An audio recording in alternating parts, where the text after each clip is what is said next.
Good morning, Bibs. Papunta po kami ngayon ng wildlife. Galing kami sa Circle. Ramadan po ngayon. Marami po nagtitipon-tipon sa Circle. Kasama ko si Oliver. Si Beshi. Punta po kami dun sa wildlife. Meron kaming gathering. Hello.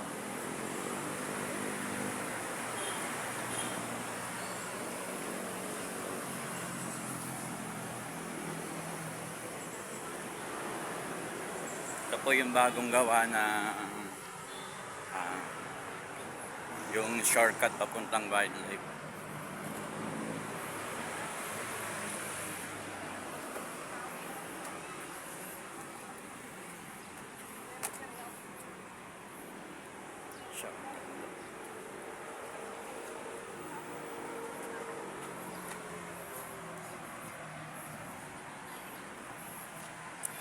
Ito po yung highway.